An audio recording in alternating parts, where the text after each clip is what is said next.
Hi, welcome to a video where we're going to do some examples of derivatives of the natural log functions.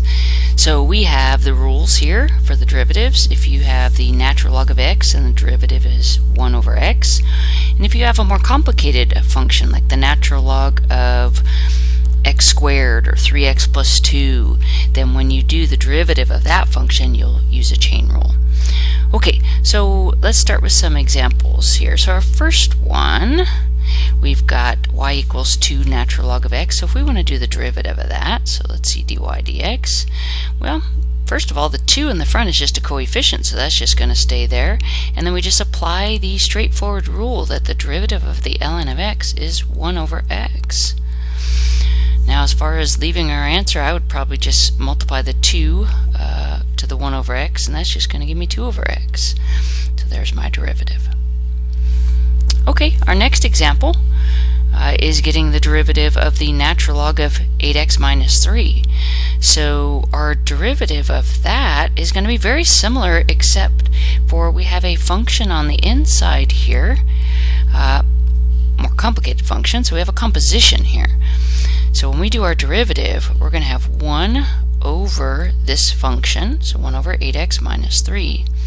And then we're going to multiply that by the derivative of this yellow function. So the derivative of 8x minus 3 is 8. So combining those together, I'm going to multiply that 8. Remember, that's just like 8 over 1. Let's think of it this way.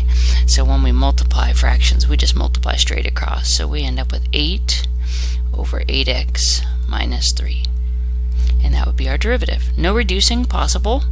The only way we could reduce is if we could factor something on the bottom, and that 8 does not factor out, so there's no canceling. Okay, our last example for this function asks us to find the derivative and the derivative at 5. So let's start with our derivatives. Our f prime, we have a 4, which is a coefficient, and now again we have a chain rule because we have an inside function. We have something that has its own derivative. So we'll start with our chain rule version. So it's going to be 1 over 2x multiplied by the derivative of this yellow part, which is 2.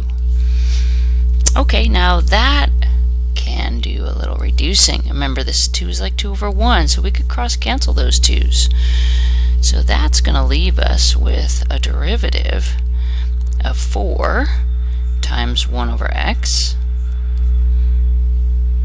And then combining that, let's just write that as 4 over x.